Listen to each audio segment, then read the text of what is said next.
É engraçado, essa mensagem que começa agora, e aí, gente, ela começou exatamente porque o Léo, um dos que cuida aqui do meu canal, essa coisa toda, ele falou, o que a gente vai falar agora? Eu falei, não sei.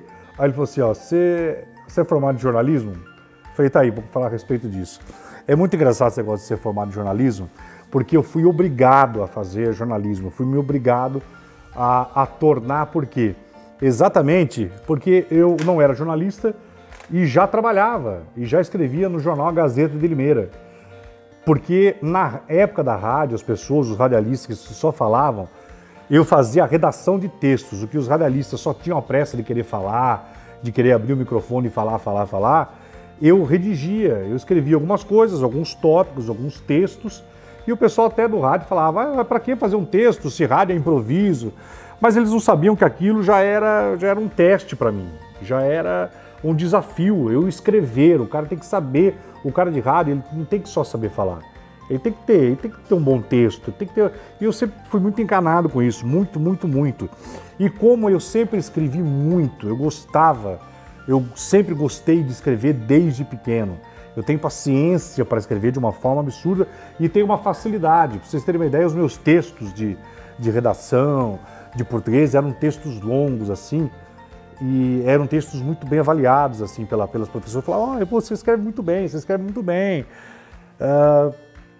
E aí, na época, eu, como era um repórter policial muito ativo, eu comecei a chamar a atenção porque eu chegava antes das viaturas, antes da polícia, porque eu era um cara antenado, eu não dormia, era 24 horas por dia dentro de delegacia, dentro de viatura, dentro de necrotério, dentro de ML, eu era dentro da Polícia Civil, dentro da Polícia Militar, eu ficava rodando à noite, de madrugada, pra vocês terem uma ideia, que a gente sabia que de sábado para domingo, 4 horas, o pessoal mamava, bebia demais, a gente ficava rodando as rodovias que a gente sabia que em determinados horários o número de acidentes dava, sempre em busca de notícia. Eu era um repórter policial, fiquei 24 anos no crime, lidando com vagabundo, com pedófilo, com homicida, com um lado bom, com a banda podre da polícia, e eu nunca me perdi, jamais. E na época, eu me lembro, eu trabalhava na Rádio Jornal, e eu tinha amizade com todos os repórteres, né, policiais.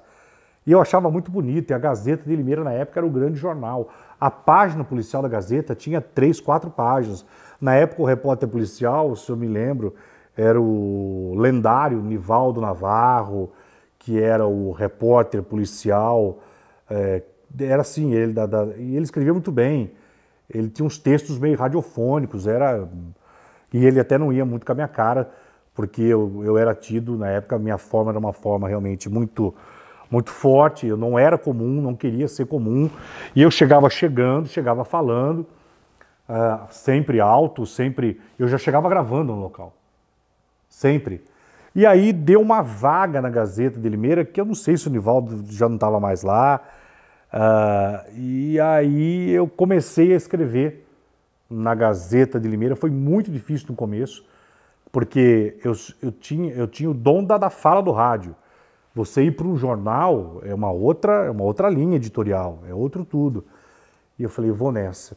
Falei lá da época, eu chamei a atenção da Gazeta, porque é o Geraldo Luiz que chegava antes da notícia. E se ele chega antes da notícia, o que os jornais vão dar só amanhã, eu já estava dando hoje, nos 2 programas diários que eu tinha de rádio.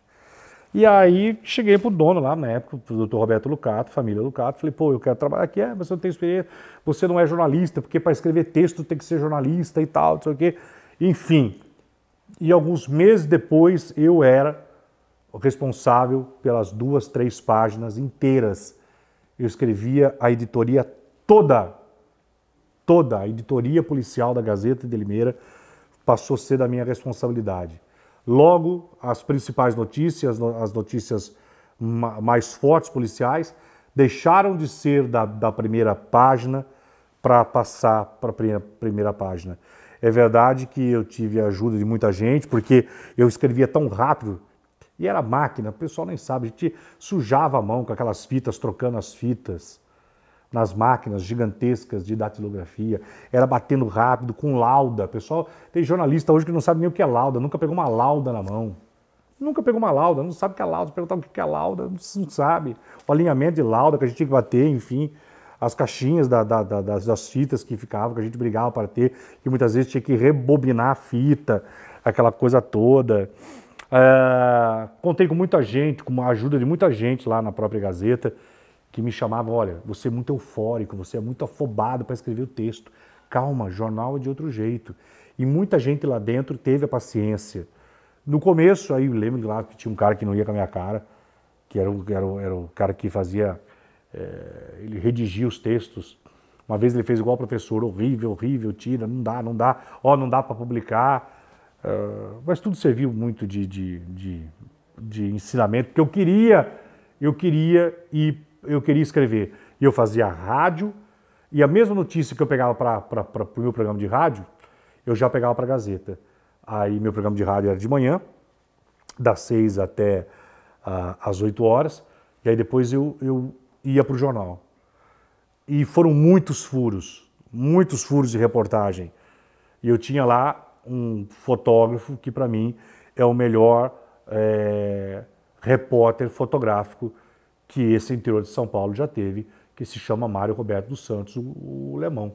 O Lemão é um louco, uma figura, parece ele é um misto de Pica-Pau com Popeye, era um louco. E aí juntou nós dois juntos, ele fotografando aquilo que estava acontecendo, e assim, a gente pegou muito tiroteio, e naquela época podia colocar morto ainda em jornal, podia colocar foto de cadáver em jornal, e aquelas ações policiais da polícia, porque a gente chegava junto com a polícia quando tinha rouba-banco, que a polícia estava no meio do canavial, a gente estava atrás das viaturas com os nossos carros, completamente alucinados, loucos, porque queríamos a imagem, porque queríamos aquela notícia, e eu já gravava por rádio, depois sentava na máquina e saía da Gazeta, 11h30, meia-noite, 1 hora, entregava, e a reportagem pronta já ia da redação para revisão,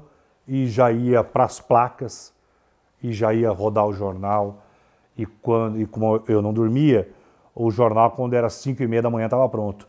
Antes de ir para a rádio, para o meu programa de rádio, eu já passava na gráfica da Gazeta de Limeira e pegava o jornal cheirando a tinta, e aquilo era um orgulho. E aí começou a colocar o meu nome nas matérias, Geraldo Luiz. Quando eu me lembro que teve um acidente aéreo lá no interior, e isso foi no sábado à tarde, cara. Só podia sair no domingo, só podia sair na segunda-feira. Falei, não, eu fui para a Gazeta, falei, não, nós temos que dar isso aqui amanhã, segura tudo. E aí pararam assim, pararam as máquinas e fizemos aí a notícia que só ia sair na segunda-feira, saiu na edição do domingo. E aí saiu a foto do avião, ainda lá em chamas, eu no local, todas as informações e o meu nome lá. Aquilo para mim foi uma conquista. E aí eu comecei a assinar. Até que um dia, chegou uma carta lá na Gazeta de Limeira, uma carta de denúncia. Porque, que eu falo, imagina um cara, radialista, escrever 3 páginas policiais. E aí a inveja, porque o bom trabalho, a sua luz sempre vai criar escuridão no incapaz. Eu vou repetir. O Ura até colocou aqui agora. Está aqui escrito para você aqui. Ó. A tua luz sempre vai causar escuridão no incapaz. Naquele que não sabe fazer o que você faz, que não tem capacidade, que tem inveja, porque talento causa inveja. Eu tenho isso até hoje na minha vida. Televisão, vocês não têm noção. Televisão é uma merda que mexe com o ego da pessoa, que é onde a sua inteligência, a sua capacidade, ela ofende o outro de uma forma que o outro pode ganhar 500 mil, pode ganhar 1 milhão, pode ganhar 10 milhões, pode ganhar 30 milhões. Se você ganhar lá 3 mil reais, o seu salário vai ofender o salário de 1 milhão dele, porque não é questão salarial. É questão que é o seu talento. Isso é muito normal. Aí o doutor Roberto me chama lá, na sala, e falou assim, ó, Geraldo, você não vai mais poder assinar com o teu nome. Você não vai mais poder assinar com o teu nome as tuas matérias. Eu falei assim, por que, doutor Roberto? E eu sempre fui muito brigão com aquilo, com as coisas que eu acredito. Falei, mandaram uma carta aqui para o sindicato lá de São Paulo, que mandou para o sindicato de jornalistas de Campinas, que mandou para o imprensa, lá. Você não é formado, você não tem DRT, e você não pode mais colocar o seu nome nas matérias. Aquilo para mim foi uma porrada. O doutor Roberto falou aquilo foi um soco na minha cara. Eu fui pro chão. Falei, como assim? Eu fico aqui, eu estou trazendo essas matérias exclusivas e eu tenho que ter meu nome. Geraldo, não pode, porque o jornal foi multado. E pela rebeldia, porque eu também era muito jovem, briguei pra caramba. Fiquei puto da vida, não aceitei aquilo, cara. Porque umas matérias de merda que o pessoal fazia, saiu o nome do pessoal. Aqueles repórteres, sabe o repórter fila de banco? Fila de pão? Que é sempre aquela mesma coisa, né? O cara vai ser morno sempre. Tem gente que é pra ser morno, não nasci pra ser morno. Ah, cara. Falei, e aí? E aí eu já tinha tantos anos de rádio. Eu acho que na época eu já... não, ainda não. Eu não tinha começado na TV Jornal. Na TV Jornal eu comecei em 2005, 2004. Porque chamei a atenção da família Zovico, porque era um louco de um repórter policial que tinha todos os furos, e aí eles criaram um programa na TV comunitária, na TV local lá, porque foi lá onde a Record me chamou, mas isso é para um outro dia. Aí eu fiquei muito pistola. Falei, mas então quer dizer que é assim? Falei, e aí? Tu vai ter que fazer faculdade. Falei, pô, cara, que saco. Aí vou eu lá na Universidade Metodista de Piracicaba, lá na Unimep. Vou lá, passo lá no concurso, começo a frequentar. Na primeira semana de aula, aquelas aulas teóricas que falavam do século passado. E aí eu já comecei a brigar, eu falei assim para todo mundo na sala de aula. Deixa eu só falar para vocês que quando for para rádio, televisão e para jornal, não é nada disso que estão falando, tá? E eu arrumei uma encrenca com aqueles professores chatos.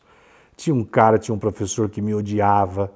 Ele falava assim, quem é o senhor para debater com a tese de Walter Groll, o pai da imprensa? Eu falei, eu sou Geraldo, esse cara já está morto e a linguagem de jornal mudou.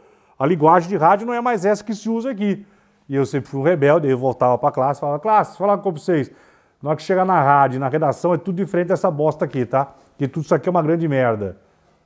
E aí eu arrumei muita encrenca. Resumo dessa encrenca, cheguei no final da minha faculdade com quase 20 DP.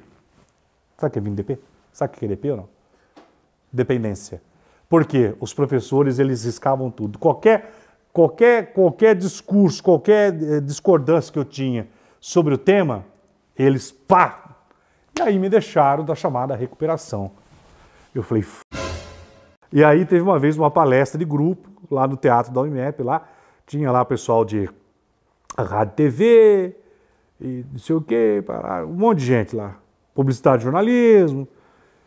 Era aquele encontro anual. E eu fui o representante, olha só, a classe ainda foi pegar esse anormal para ser o representante da classe para falar a respeito do novo jornalismo no Brasil. E aí, tudo aquilo que eu tinha feito com o grupo, no meio de uma plateia de mais de 500 alunos, professores e tal. Aí eu falei, eu quero dizer para vocês que tudo isso aqui não é nada do que nós vamos enfrentar no mercado de trabalho. Que a grande realidade é que nós temos que nos adaptar, que o jornalismo, que a cara do jornalismo no rádio já mudou há muito tempo. Por isso que o rádio AM está perdendo a sua força e o rádio FM mais do que nunca está informando, está prestando serviço e tudo mais. E eu me lembro até hoje que o coordenador do curso, do meu curso, levantou da cadeira e foi embora. Foi embora. Porque eu discordava de tudo aquilo. Discordava. Vocês devem estar perguntando se o grupo foi afetado e se o trabalho, que nota que foi. Foi uma nota acima da média, mas foi uma nota acima da média, tipo assim, de meio ponto, que ele arrumou uma encrenca. Mas eu passei a ser uma pessoa não muito grata, porque eu não concordava com aquelas coisas do passado, que já não faziam mais parte do dia a dia, do cotidiano de uma redação de jornal ou de rádio. E de rádio eu já entendia, porque eu comecei em rádio em novembro do ano de 1988, em 88. Aí quando ia para aqueles laboratórios lá, aqueles professor mongo, que mandava você ler que você parecia no pré-primário. Mandava você ler, parecia ditado. Uma vez eu lendo, eu falei assim, é ditado? Isso aqui é ditado. Em rádio é outra coisa. Falei, gente, que tal se nós fazemos o nosso programa de rádio? Aí o professor, mas isso é só para o semestre que vem. Falei, sinto dizer, mas eu não vou ficar lendo ditado de um livro que não condiz com a atualidade. Então, sempre fui assim. E aí, enfim, eu comecei em 2000. Olha só, em 2000 comecei a fazer. Só que aí eu tive que fazer quase 5 anos de faculdade porque os putos me reprovaram só porque eu ia contra aquilo que... Sabe aquele professor que era assim? Ao contrário, eu tive 2 professores que eram mágicos, que eram incríveis. Ele falou, pô, vamos viajar, eu acho que é isso mesmo. Eu falei, rádio é imagem. E um dia rádio será imagem. Um dia a rádio vai ser filmada. Com esse negócio de internet, vai ter um monte de câmera. Eu tenho esse trabalho guardado. Falei, escrevam que um dia a televisão vai chegar para o rádio e o rádio vai chegar para a televisão. E a televisão nada mais é do que o rádio. A televisão, da forma mais popular que ela existe, nada mais é do que um rádio. Mas aí vai explicar isso para aqueles caras. Resumo, agora eu tenho que contar para vocês quando eu peguei o meu registro. Eu descobri o filho de uma p... que tinha me denunciado para o sindicato. Era um jornalista, um velho jornalista de Campinas, de um jornal. Porque eu era repórter policial, sempre fui repórter investigativo, e na época eu falei, deixa eu ver quem é que fez essa denúncia aqui. Ué, que esse sindicato do jornal, como que o sindicato vai se preocupar com o mísero de um repórter policial do interior de São Paulo para fazer uma denúncia, uma carta, porque não tem o DRT, não pode escrever? E aí eu peguei e guardei o nome do cara. E o cara, na época, ainda estava vivo. E aí eu descobri, e ele estava... É o que eu falo, a minha memória é de elefante. Bati na porta da casa dele, e aí a neta dela falou assim, meu avô está no Habib's. Eu falei, que bacana. Onde é o Habib's? E aí eu fui atrás do velho. Cheguei lá, o velho estava comendo, tinha umas 30 esfirras no prato dele. Devia ser a mulher que ele estava, cheguei com toda a educação. Falei, como vai o senhor? O senhor se lembra de mim? Falei, quem é você? Falei, certamente o senhor não vai se lembrar, porque já faz mais ou menos uns 5 anos atrás. O senhor me denunciou numa carta para o sindicato porque o senhor tirou a xerox de uma matéria minha, de um acidente que ocorreu na rodovia Limeira-Piracicaba, próxima à rodovia do Açúcar. O senhor está lembrado de um acidente? Pois é, nós cobrimos. Pois é, eu também cobri. E aí o senhor xerocou e denunciou, porque ele pegou e levantou. Eu só vim mostrar para o senhor que agora eu tenho DRT. Eu fui atrás do velho. Mas não foi vingança. Não foi. Foi só o meu jeito de ser, para provar que você não precisa ficar seguindo os outros e tentando cercear o talento dos outros por causa do talento que cada um tem. Mas que aquilo foi um gozo, que aquilo foi um gozo. Foi maravilhoso. Maravilhoso. Na época eu era casado, contei para minha mulher, ela falou, você é doido, se o cara vai lá, bate em você. Eu falei, não. Ele estava mais preocupado em comer as 10 esfirras que ele tinha comprado e incomodado do que com qualquer outra coisa. Ele nem se lembrava de mim. Sabe por quê? Porque quem faz o mal por você por inveja, faz o mal momentâneo. Nunca vai lembrar depois. O tempo mostra tudo. Se esforce e trabalhe. Agora, tem muita gente no rádio e em jornal que não tem DRT, mas que escreve bem pra caramba. Tem gente que não tem curso de jornalismo e é o próprio Marcelo Rezende. Marcelo Rezende não tem curso de jornalismo. Sabe por quê? Existe uma coisa que faculdade nenhuma, em diploma nenhum pago vai te dar. Talento. Seu talento deve ser sempre o seu diploma, porque se você tiver talento demais, você vai ser sempre lembrado e contratado demais. Beijo, falei demais, até o nosso próximo encontro. Faz favor aqui, aciona o sininho aqui, se inscreva no canal do Geraldo, espalhe para todo mundo. Beijo no coração.